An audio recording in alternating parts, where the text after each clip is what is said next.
For every human being to live a decent and dignified life, we would need to come together as people, put aside any and all differences, and work towards a utopian world.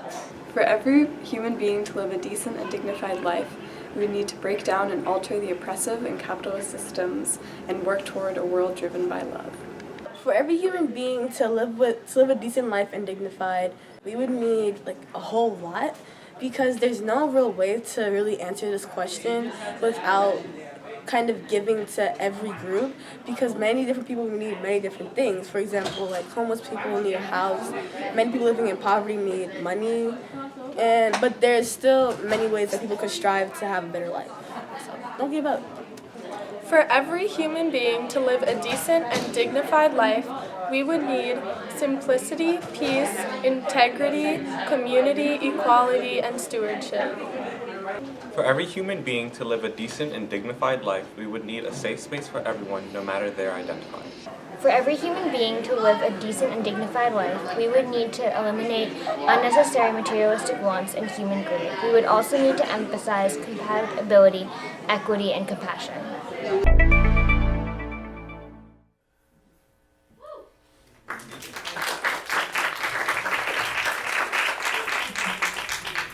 Our house is on fire. I am here to say our house is on fire. According to the IPCC, we are less than 12 years away from not being able to undo our mistakes. In that time, unprecedented changes in all aspects of society needs to have taken place, including a reduction of our CO2 emissions by at least 50%. And please note that those numbers do not include the aspect of equity, which is absolutely necessary to make the Paris Agreement work on a global scale. Nor does it include tipping points or feedback loops, like the extreme powerful methane gas being released from the thawing Arctic permafrost. At places like Davos, people like to tell success stories, but their financial success has come with an unthinkable price tag. And on climate change, we have to acknowledge that we have failed. All political movements in their present form have done so. And the media has failed to create broad public awareness. But Homo sapiens have not yet failed. Yes, we are failing, but there is still time to turn everything around. We can still fix this. We still have everything in our own hands. But unless we recognize the overall failures of our current systems, we most probably don't stand a chance. We are facing a disaster of unspoken sufferings for enormous amounts of people.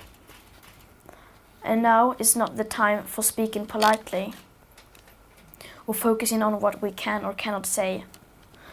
Now is the time to speak clearly. Solving the climate crisis is the greatest and most complex challenge that Homo sapiens have ever faced. The main solution, however, is so simple that even a small child can understand it. We have to stop the emissions of greenhouse gases. And either we do that or we don't. You say nothing in life is black or white, but that is a lie, a very dangerous lie. Either we prevent a 1.5 degree of warming or we don't. Either we avoid setting off that irreversible chain reaction beyond human control or we don't. Either we choose to go on as a civilization or we don't. That is as black or white as it gets. There are no grey areas when it comes to survival. Now we all have a choice. We can create a transformational action that will safeguard the future living conditions for humankind. Or we can continue with our business as usual and fail. That is up to you and me. Some say that we should not engage in activism. Instead, we should leave everything to our politicians and just vote for change instead. But what do we do when there is no political will? What do we do when the politics needed are nowhere in sight?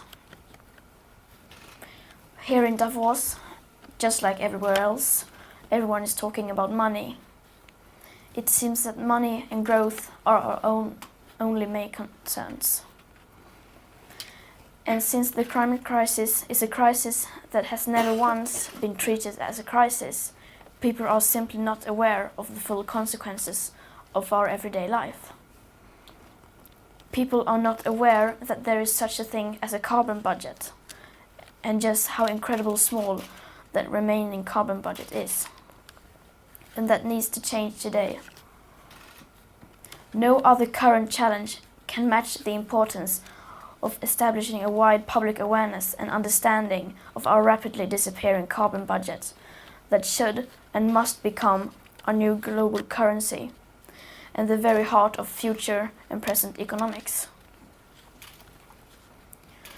We are now at a time in history where everyone with any insight of the climate crisis that threatens our civilization and the entire biosphere must speak out in clear language, no matter how uncomfortable and unprofitable that may be. We must change almost everything in our current societies. The bigger your carbon footprint is, the bigger your moral duty. The bigger your platform, the bigger your responsibility. Adults keep saying we owe it to the young people to give them hope. But I don't want your hope. I don't want you to be hopeful. I want you to panic. I want you to feel the fear I feel every day. And then I want you to act. I want you to act as if you would in a crisis. I want you to act as if the house was on fire. Because it is. Lights, please. Thank you. I want to take a moment. My mic up? Yes. I want to take a moment to talk about one of the things that my wonderful character, Mr. Global Antics, was talking about. Our use of fossil fuels, as Greta Thunberg was talking about, and our addiction to them. But I'm not talking as a character. I'm talking, especially not Mr. Global Antics. I'm talking as myself, Jonathan Fluck. Now, who am I? I'm a lot of things, but for many years, I've been a Green Party activist. I have worked as paid staff on electoral campaigns, 14 electoral campaigns, in fact, from city council all the way up to president. And those were during the years of 2003 to 2016. And it is you and I that are addicted to fossil fuels because they have been made cheap and they make our lives so damn easy. The top of society, the bankers and the CEOs, the ones that Bernie, the 1% that Bernie so rightly indicts, are not addicted to fossil fuels. They're addicted to the money that they make from fossil fuels. If the sun, the wind, and the tide could provide them with the same rate of return, they would be leading the transition. Aye, but there's the rub. The sun shines on everyone. The wind blows over every inch of the planet. The tides come in and out continually, all without the intervention of human beings. Converting to those renewables would be as close to too cheap to meter as possible. And the 1% knows that. And that's why there's such a struggle over the Green New Deal. Now, you've all heard of the Green New Deal. It's not news to anybody anymore, but do you know its history? It did not start with Alexandria Ocasio-Cortez and H.R. 109. And in fact, I have here in my pocket how it started. The United Kingdom Green Group published the first report on the Green New Deal plan in 2008, co-authored by a Green Party member of the UK Parliament. Now, shortly thereafter, the Green Party of the United States put a comprehensive, integrated Green New Deal at the heart of its own platform in 2009. And every Green Party candidate has incorporated that into their platform since. Yes, thank you. Here we go. Now, if you go to gp.org, you'll see a whole section devoted to the Green New Deal. But this is a very digest version of it. You see, A deals with the actual transition, building renewable infrastructure, phasing out all fossil fuels, and then transitioning, and this is very important because a lot of people make their living in the fossil fuel industry, transitioning the workers from fossil fuel and nuclear industries to the renewable sector. And then the Green Party says we also need an economic bill of rights. And believe it or not, in the original New Deal, this is what FDR was pushing for, an economic bill of rights. The right to single-payer health care. He wasn't dealing with that. A guaranteed job at a living wage, affordable housing and free college education, financial reform, including a public banking system to replace the check cashing and short-term loan system that the poor rely on today. And then the third part is changing our finance system of elections. We know that elections are bought and sold. And so changing that with more regulation of the lobbying industry to free us from the corrosive effects of money in politics. And finally, the fourth one is demilitarization. Because first of all, that will free up a lot of money to do that. And we'll talk about that later in the program. But it will also take away some of our footprint. Did you know that we have 740 military bases on foreign soil?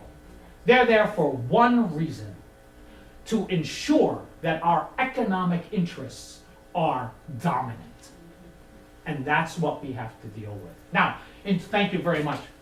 In 2015, Mark Jacobson, a climatologist from Stanford University, published a study which delineated in detail how we can transition to 100% nuclear-free, fossil fuel-free, renewable energy by 2030.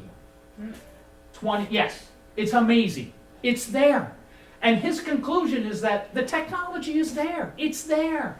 The money is actually there. It has to be redirected, but it's there. What's lacking is the political will. You just heard Greta talk about that. The political will isn't there.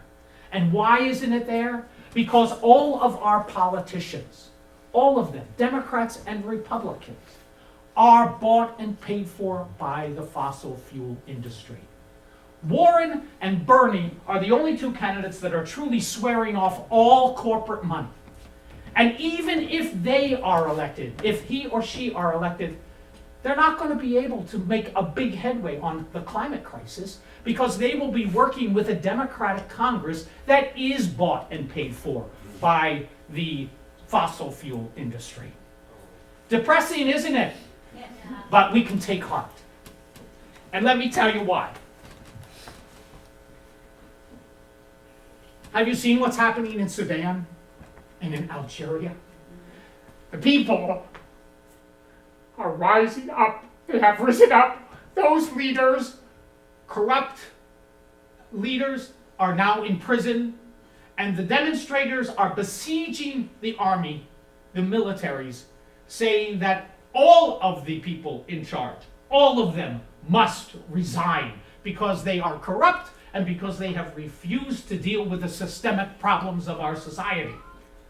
And so they are calling for and just demanding free and fair elections after all of the people in power now resign. Well, we here in the United States have systemic problems too. And we need to begin to take actions similar to what's happening in Sudan and Algeria. Now, our systemic problems, the global crisis, the climate crisis, as we delineated, the unconscionable disparity of wealth in our country, which is just growing by leaps and bounds. That is a systemic problem that we have to deal with. We also have to deal with the underlying racism of our society and the mass incarceration of huge numbers of people of color. And finally, we have to deal with our military footprint throughout the world. The 740 bases throughout the world have to be reduced. That money has to be reallocated. Thank you. Money has to be reallocated. I'm speaking spontaneously. It has to be reallocated.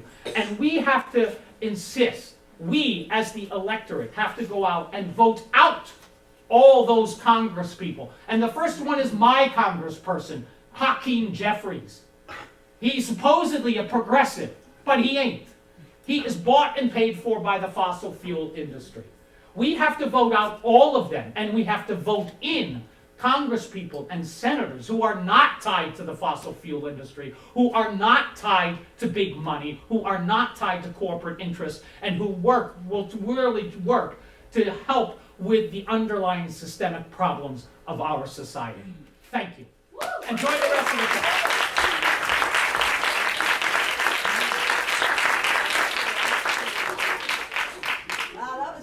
We're all going to go out and vote now, right?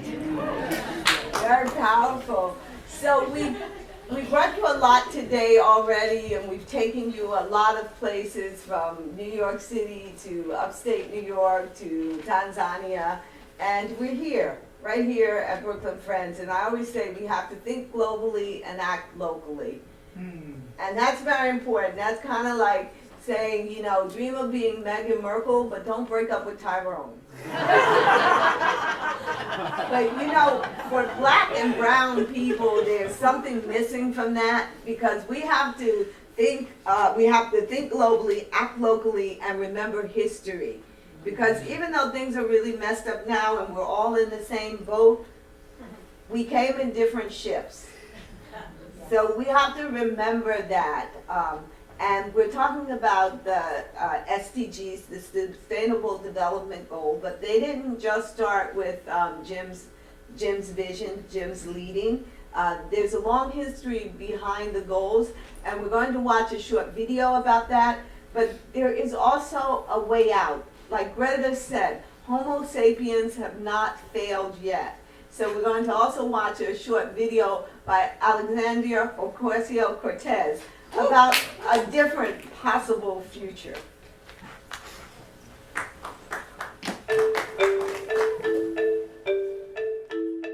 What are the SDGs? In 2015, world leaders from 193 countries agreed the Sustainable Development Goals, or SDGs.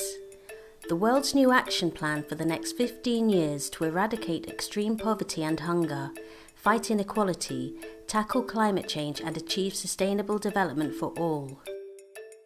The SDGs follow the Millennium Development Goals, or MDGs, agreed in 2000 in a global coordinated attempt to tackle development issues. As a result, the number of people living in extreme poverty has declined by more than half compared to 1990. More girls and boys go to primary school than ever before, and far more people have access to water and essential medicines. But progress of the MDGs has been mixed. Today, over 800 million people still live in extreme poverty. They are also most vulnerable to the increasing impacts from climate change and environmental degradation.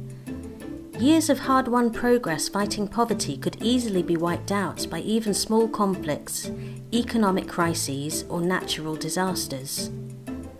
Also, sub-Saharan Africa and Southern Asia consistently achieve less progress than other regions.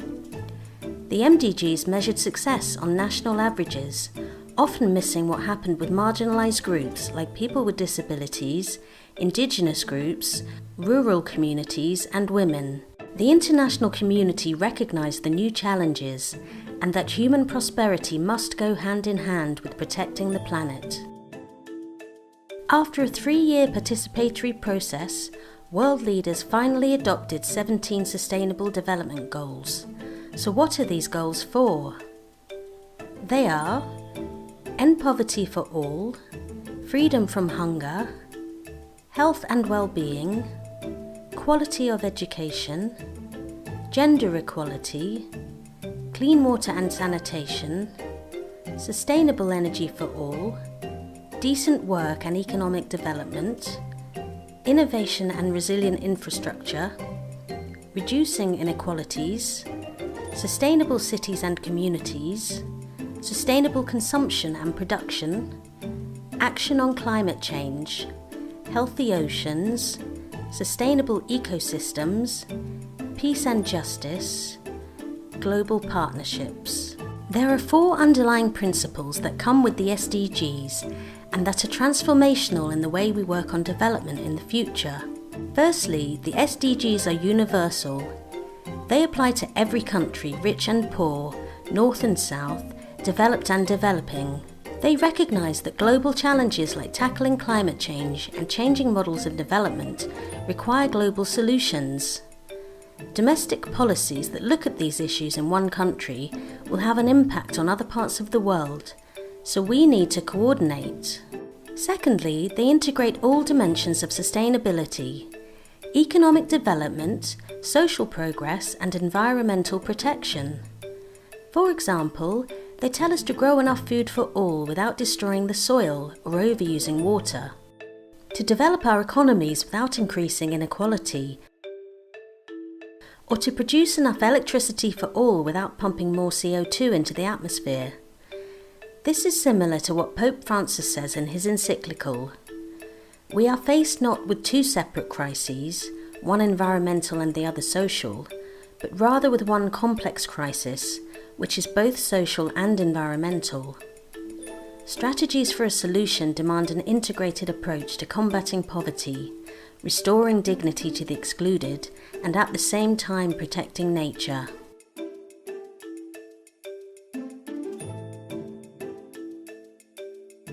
The SDGs tell us we should leave no one behind. Governments have agreed no goal should be met unless it is met for everyone, including those in society most vulnerable and hardest to reach. So education must reach Indigenous communities, jobs created for women and men, quality healthcare available for all rural communities, and water and sanitation facilities accessible for people living with disabilities. Tackling exclusion is the key to tackling inequality. And finally, the SDGs require the participation of all. The process to agree the SDGs took years and included national dialogues, consultations with civil society groups, the private sector and academia, and ended with negotiations between all governments at the UN. There's a strong sense of ownership of these goals.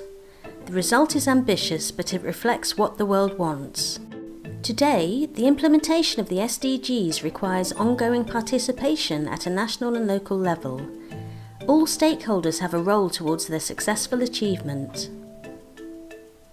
Taken together with the Paris Climate Change Agreement and the Pope's encyclical Laudato Si', the SDGs provide a new framework for approaching sustainable development.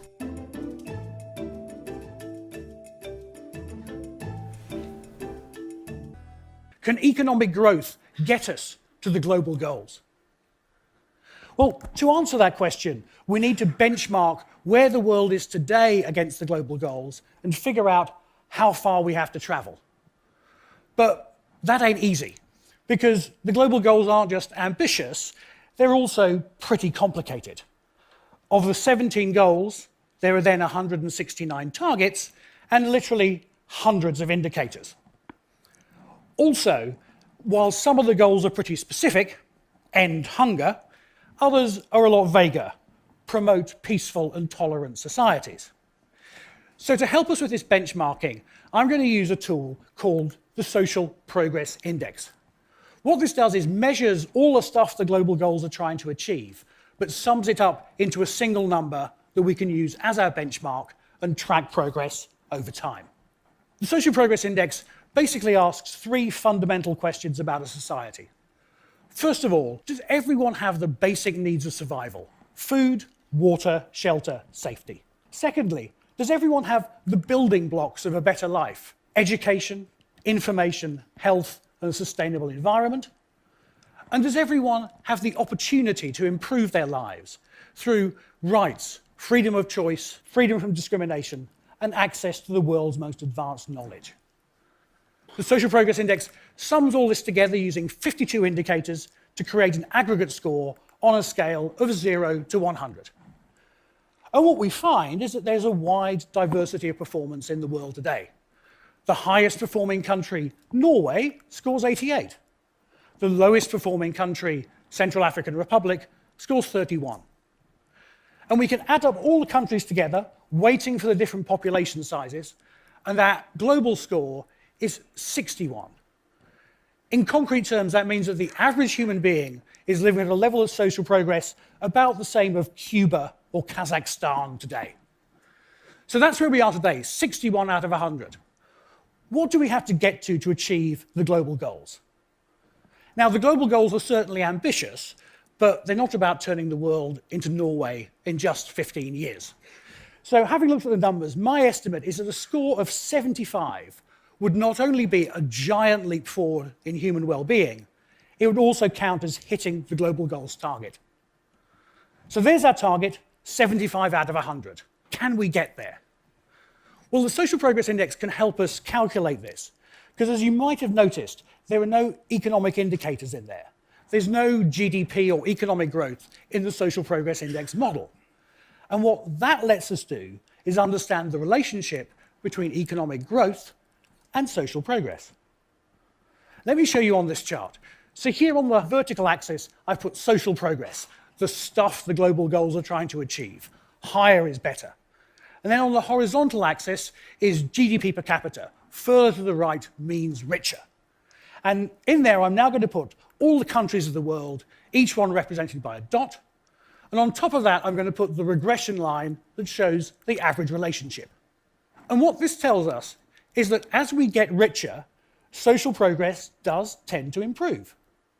However, as we get richer, each extra dollar of GDP is buying us less and less social progress. And now we can use this information to start building our forecast. So here is the world in 2015. We have a social progress score of 61 and a GDP per capita of $14,000. And the place we're trying to get to, remember, is 75 as our global goals target. So here we are today, $14,000 per capita GDP. How rich are we going to be in 2030? That's what we need to know next. Well, the best forecast we can find comes from the US Department of Agriculture, which forecasts 3.1% average global economic growth over the next 15 years, which means that in 2030, if they're right, per capita GDP will be about $23,000. So now the question is, if we get that much richer, how much social progress are we going to get? Well, we asked a team of economists at Deloitte who checked and crunched the numbers, and they came back and they said, well, look, if the world's wealth, average wealth goes from $14,000 a year to $23,000 a year, social progress is going to increase from 61 to 62.4. Just 62.4. Just a tiny increase. Now, this seems a bit strange. Economic growth seems to have really helped in the fight against poverty, but it doesn't seem to be having much impact on trying to get to the global goals. So what's going on? Well, I think there are two things. The first is that, in a way, we're the victims of our own success. We've used up the easy wins from economic growth, and now we're moving on to harder problems. And also, we know that economic growth comes with costs as well as benefits. There are costs to the environment, costs from new health problems like obesity. So that's the bad news. We're not going to get to the global goals just by getting richer. So are the pessimists right? Well, maybe not, because the Social Progress Index also has some very good news. Let me take you back to that regression line. So this is the average relationship between GDP and social progress, and this is what our last forecast was based on. But as you saw already, there is actually lots of noise around this trend line. What that tells us, quite simply, is that GDP is not destiny. We have countries that are underperforming on social progress relative to their wealth. Russia has lots of natural resource wealth, but lots of social problems. China has boomed economically, but hasn't made much headway on human rights or environmental issues. India has a space program and millions of people without toilets. Now, on the other hand, we have countries that are overperforming on social progress relative to their GDP. Costa Rica has prioritized education and health and environmental sustainability, And as a result, it's achieving a very high level of social progress, despite only having a rather modest GDP. And Costa Rica is not alone. From poor countries like Rwanda to richer countries like New Zealand, we see that it's possible to get lots of social progress even if your GDP is not so great. And that's really important because it tells us two things. First of all, it tells us that we already in the world have the solutions to many of the problems that the global goals are trying to solve. It also tells us that we're not slaves to GDP. Our choices matter. If we prioritize the well-being of people, then we can make a lot more progress than our GDP might expect. How much? Enough to get us to the global goals? Well, let's look at some numbers. What we know already, the world today is scoring 61 on social progress, and the place we want to get to is 75. If we rely on economic growth alone, we're going to get to 62.4. So let's make a little sub. Let's assume now that we can get the countries that are currently underperforming on social progress, the Russia, China, Indias, just up to the average. How much social progress does that get us? Well, that takes us to 65. It's a bit better, but still quite a long way to go. So let's get a little bit more optimistic and say, what if every country gets a little bit better at turning its wealth into well-being? Well, then we get to 67. And now let's be even bolder still. What if every country in the world chose to be like Costa Rica in prioritizing human well-being, using its wealth for the well-being of its citizens? Well, then we get to nearly 73, very close to the global goals. Can we achieve the global goals? Certainly not with business as usual. Even a flood tide of economic growth is not going to get us there if it just raises the mega yachts of the super wealthy and leaves the rest behind. If we're going to achieve the global goals, we have to do things differently. We have to prioritize social progress and really scale solutions around the world. I believe the global goals are a historic opportunity because the world's leaders have promised to deliver them. Let's not dismiss the goals or slide into pessimism. Let's hold them to that promise. And we need to hold them to that promise by holding them accountable, tracking their progress all the way through the next 15 years. And I want to finish by showing you a way to do that called the People's Report Card. The People's Report Card brings together all this data into a simple framework that we'll all be familiar with from our school days to hold them to account. It grades our performance on the global goals on a scale from F to A, where F is humanity at its worst and A is humanity at its best. Our world today is scoring a C-. The global goals are all about getting to an A. And that's why we're going to be updating the People's Report Card annually for the world and for all the countries of the world so that we can hold our leaders to account to achieve this target and fulfill this promise. Because getting to the global goals will only happen if we do things differently, if our leaders do things differently. And for that to happen, that needs us to demand it. So let's reject business as usual. Let's demand a different path. Let's choose the world that we want.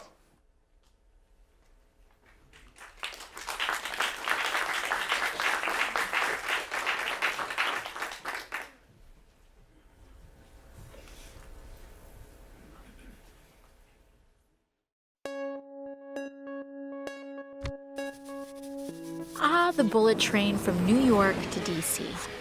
It always brings me back to when I first started making this commute. In 2019, I was a freshman in the most diverse Congress in history. Up to that point, it was a critical time. I'll never forget the children in our community. They were so inspired to see this new class of politicians who reflected them navigating the halls of power. It's often said, you can't be what you can't see. And for the first time, they saw themselves. I think there was something similar with the Green New Deal. We knew that we needed to save the planet and that we had all the technology to do it, but people were scared. They said it was too big, too fast, not practical. I think that's because they just couldn't picture it yet. Anyways, I'm getting ahead of myself. Let's start with how we got here. 1977, New York. A senior scientist named James Black made a presentation about how burning fossil fuels could eventually lead to global temperatures rising 4 or 5 degrees Fahrenheit. Within 2 years, one of the world's biggest supertankers was outfitted with a state-of-the-art lab to measure CO2 in the ocean, gathering more data about global warming. Guess who was doing all of this research? ExxonMobil, the oil and gas company. Oh yeah, Exxon knew this whole time, as did our politicians. 10 years later, James Hansen, NASA's top climate scientist, told Congress he was 99% certain that global warming was happening and caused by humans. That was 1988, the year before I was even born. So did Exxon listen to the science, including their own? Did they change business models, invest in renewables? No, the opposite. They knew and they doubled down. They and others spent millions setting up a network of lobby groups and think tanks to create doubt and denial about climate change. It was an effort designed to attack and dispute the very kind of science they themselves had been doing. And it worked.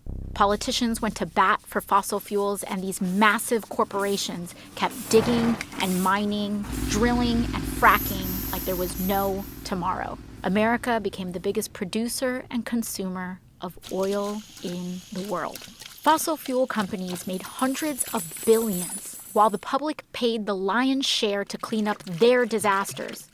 We lost a generation of time we'll never get back. Entire species will never get back. Natural wonders gone forever.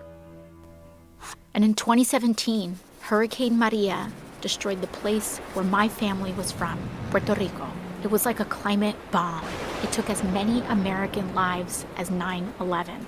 And in the next year, when I was elected to Congress, the world's leading climate scientists declared another emergency. They told us that we had 12 years left to cut our emissions in half, or hundreds of millions of people would be more likely to face food and water shortages, poverty, and death. 12 years to change everything. How we got around, how we fed ourselves, how we made our stuff, how we lived and worked, everything.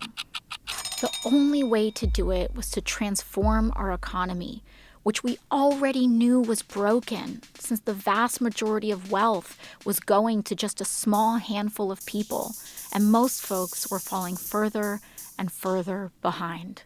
It was a true turning point. Lots of people gave up. They said we were doomed. But some of us remembered that as a nation, we'd been in peril before. The Great Depression, World War II. We knew from our history how to pull together to overcome impossible odds. And at the very least, we owed it to our children to try. The wave began when Democrats took back the House in 2018, and then the Senate and the White House in 2020, and launched the decade of the Green New Deal, a flurry of legislation that kicked off our social and ecological transformation to save the planet. It was the kind of swing-for-the-fence ambition we needed. Finally, we were entertaining solutions on the scale of the crises we faced without leaving anyone behind. That included Medicare for All, the most popular social program in American history. We also introduced the federal jobs guarantee, a public option including dignified living wages for work.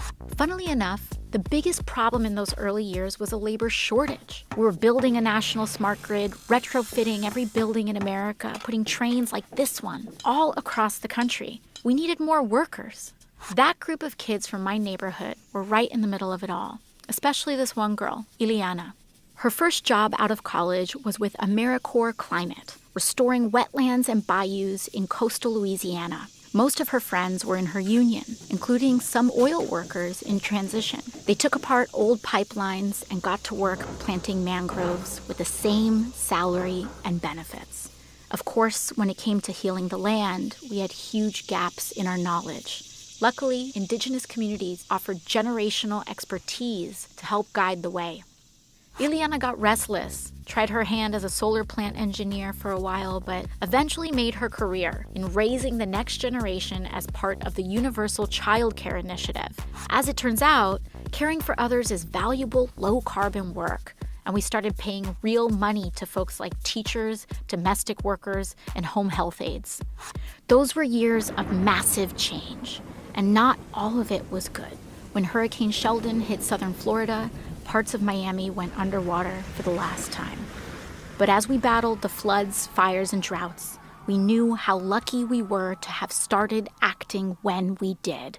And we didn't just change the infrastructure, we changed how we did things. We became a society that was not only modern and wealthy, but dignified and humane too. By committing to universal rights like healthcare and meaningful work for all, we stopped being so scared of the future. We stopped being scared of each other, and we found our shared purpose. Ileana heard the call too, and in 2028, she ran for office in the first cycle of publicly funded election campaigns. And now she occupies the seat that I once held. I couldn't be more proud of her, a true child of the Green New Deal. When I think back to my first term in Congress, riding that old school Amtrak in 2019, all of this was still ahead of us. And the first big step was just closing our eyes and imagining it. We can be whatever we have the courage to see.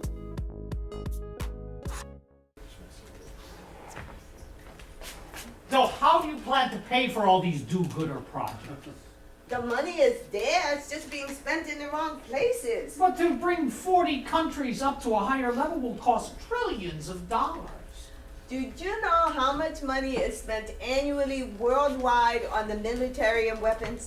Not on the top of my head, but you apparently do. $1.7 trillion.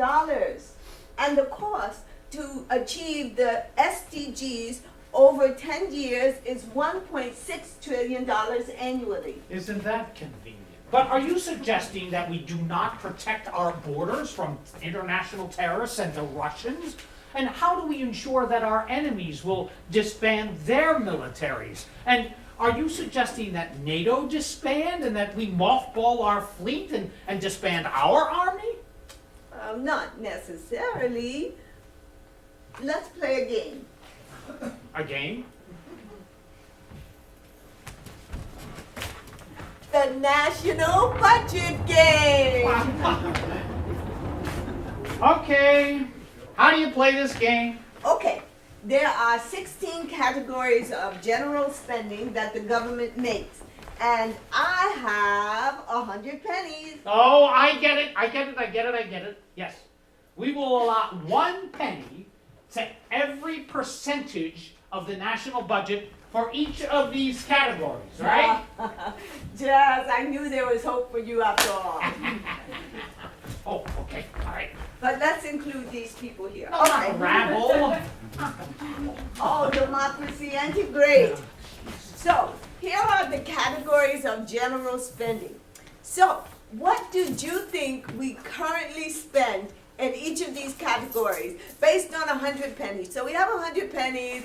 Mr. Morris here will put the penny in each of the categories, each of the bucket. So how much do you think we should spend on NASA? Zero. Nothing. Okay. No space exploration.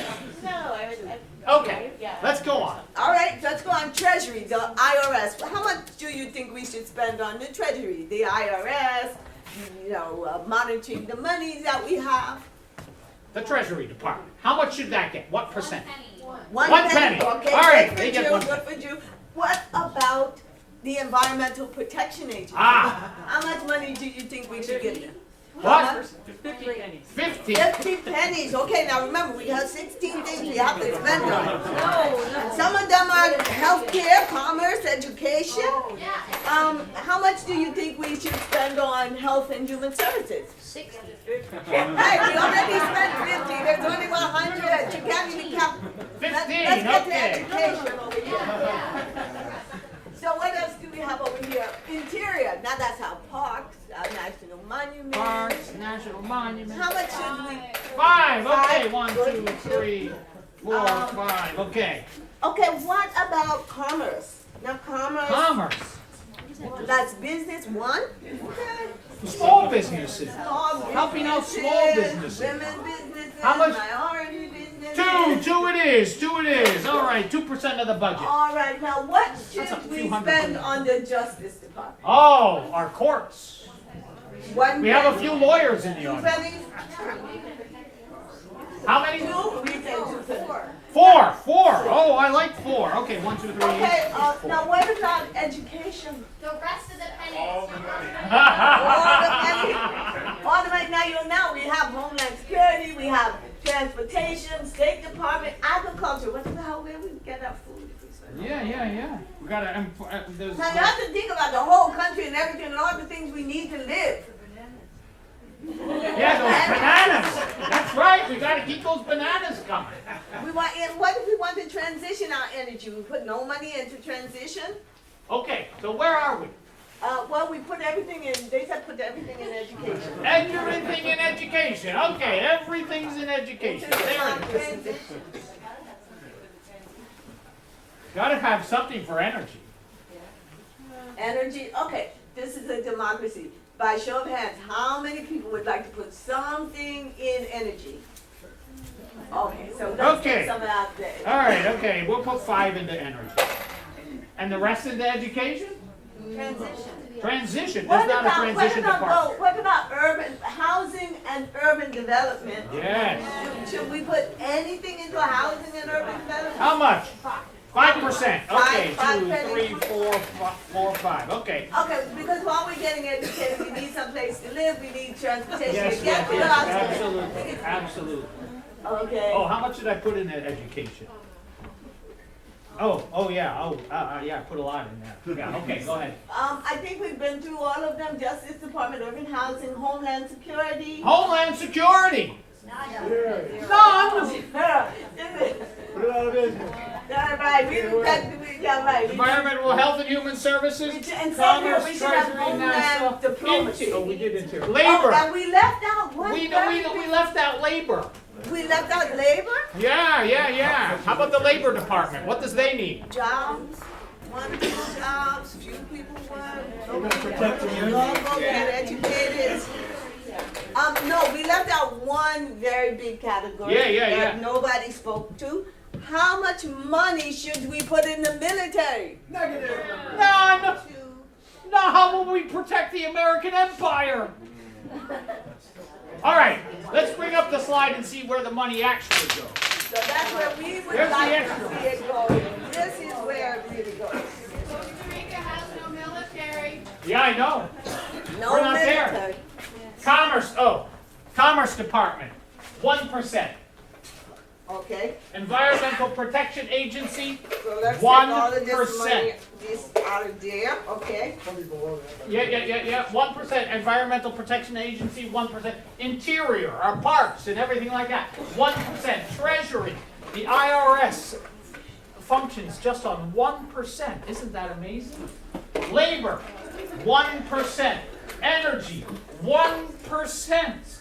And that includes, by the way, $4 billion given to the oil and gas industry in various ways. NASA, 1%. Agriculture, 2%. Justice Department, 2%. Housing and Urban Development, 3%. Department of Homeland Security, 3%. Education, 4%. Department of State, very important, 4%. Transportation, 6%. Health and Human Services, 6%. And the military, 59%.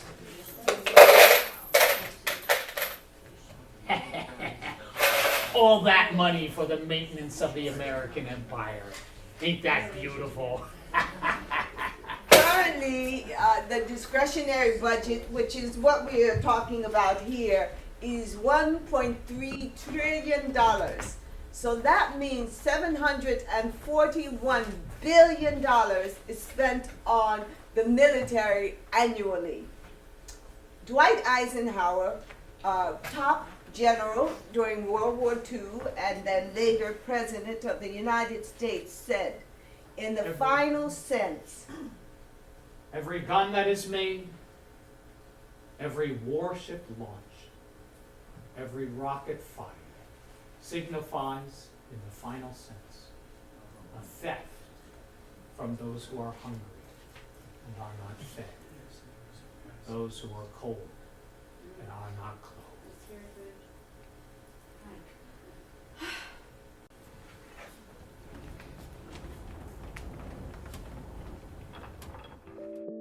We think that it's possible to address all of global carbon and air pollution problems simultaneously by transitioning every single country and state to 100% clean renewable energy, particularly wind, water, and solar power. We calculate 22 million new jobs worldwide by such a transition.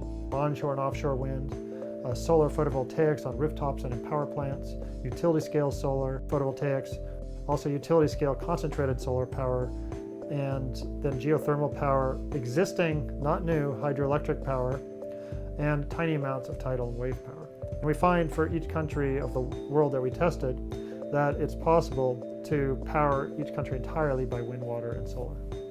Electricity is much more efficient than burning things. For example, take a gasoline car. A gasoline car, only 17 to 20% of the energy in the gasoline goes to move the car, and the rest is waste heat. If you have an electric car, of the electricity that goes into the car and is stored in batteries, 80 to 86% goes to move the car. So we reduce significantly, over 60, 70% the energy need in transportation. When you average over all sectors, there's about a 32% reduction in energy demand due to this efficiency.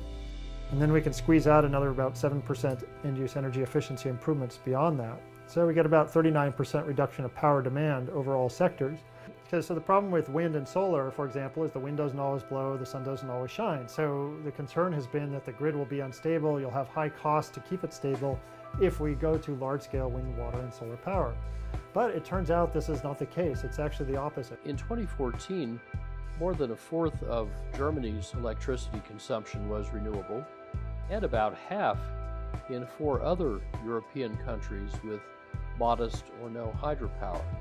None of them added bulk storage. All of them sustained high reliability, for Denmark and Germany about 10 times better than America's. The actual demand is variable itself. Okay, so baseload power doesn't really mean anything because you always, even today and historically, you've always needed some kind of peaking to fill in the gap. So like nuclear power, which provides baseload, does not help you actually match power demand. Coal, which is primarily baseload, does not help you meet the peaks. It just gives you kind of some flat underlying amount of energy.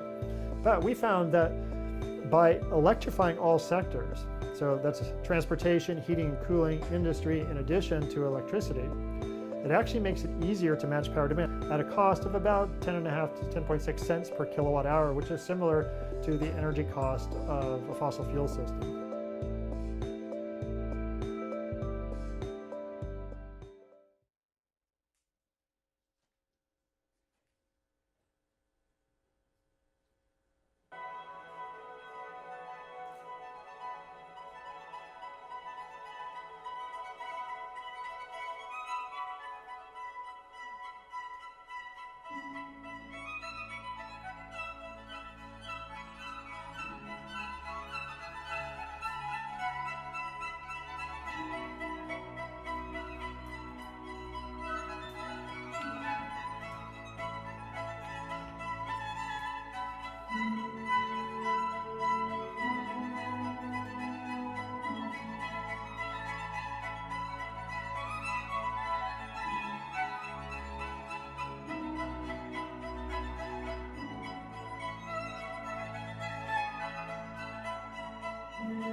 president wants to come up to me and tell me to my face that it was a terrible tragedy and how it should never have happened, and maintain telling us how nothing is going to be done about it, I'm going to happily ask him how much money he received from the National Rifle Association.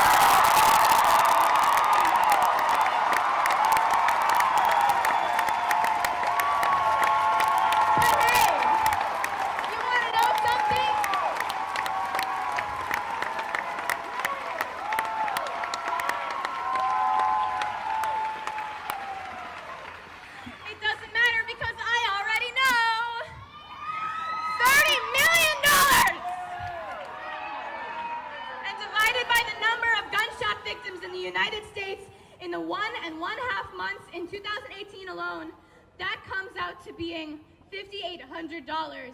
Is that how much these people are worth to you, Trump? My name is Naomi, and I'm 11 years old.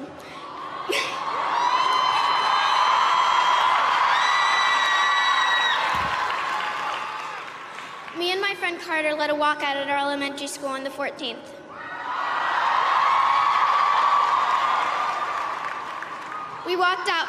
We walked out for 18 minutes, adding a minute to honor Cortland Arrington, an African-American girl who was the victim of gun violence in her school in Alabama after the Parkland shooting. I am here today to represent Cortland Arrington.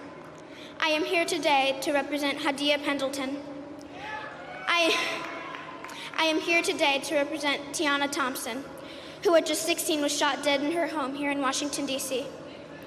I am here today to acknowledge and represent the African-American girls whose stories don't make the front page of every national newspaper.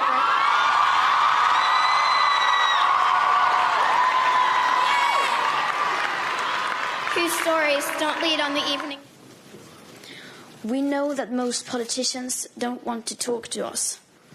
Good. We don't want to talk to them either.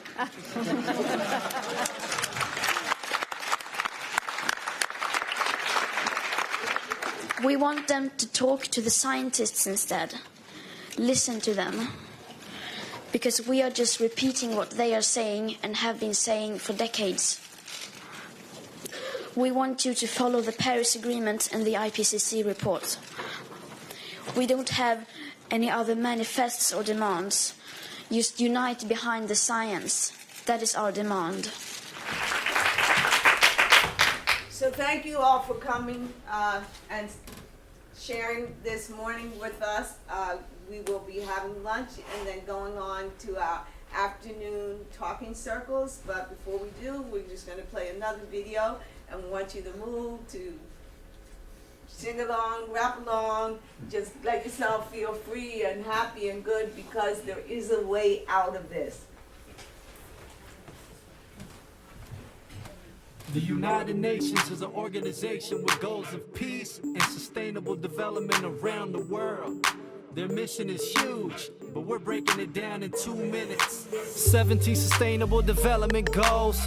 Let's get to them, cause the more you know. Look, in some corners of the world today, people are living on $1 a day. Hey, that's not how it ought to be. So go 1, eliminate poverty, and go 2, root out hunger across the globe. There's 800 million people hungry if you want to know. Number 3 is health and well-being, and getting people the health care that they need in. Learning in school are the hard to go for. Education opens up minds and doors.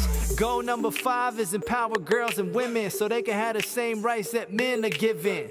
Number 6, people need water that's clean. Poor sanitation can spread disease. Carbon-free energy is goal number 7, and how to achieve it is a question that's pressing. But if we put our minds together and work hard, we can find a solution, I'm guessing. 17 sustainable development goals to improve life all around the globe. Protecting human health and the environment. Whatever bed we make, we gon' have to lie in it. 17 sustainable development goals to improve life all around the globe.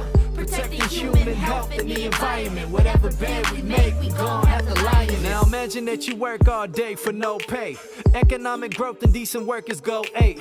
Goal number 9 is to foster innovation in infrastructure and industrialization. Goal number 10, inequality reduction. 11 is sustainable city construction. 12, well, that's sustainable consumption. So what we use matches up with production. Goal 13 calls for urgent action to combat climate change, cause we know it's happening. 14, protect life under seas. 15, protect life on land.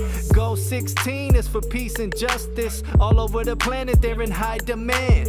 And the final goal, number 17, is the critical factor, the heart of the machine. It's the strength in the way we achieve these goals of sustainable development around the globe. Yo, 17 sustainable development goals to improve life all around the globe. Protecting human health and the environment. Whatever bed we make, we gon' have to lie in it. 17 sustainable development goals to improve life all around the globe. Protecting human health and the environment. Whatever bed we make, we gon' have to lie in it.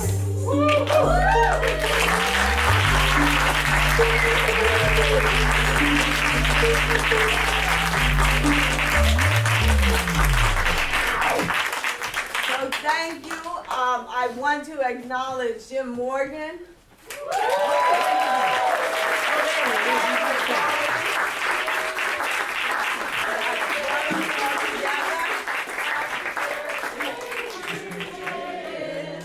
Happy birthday to you.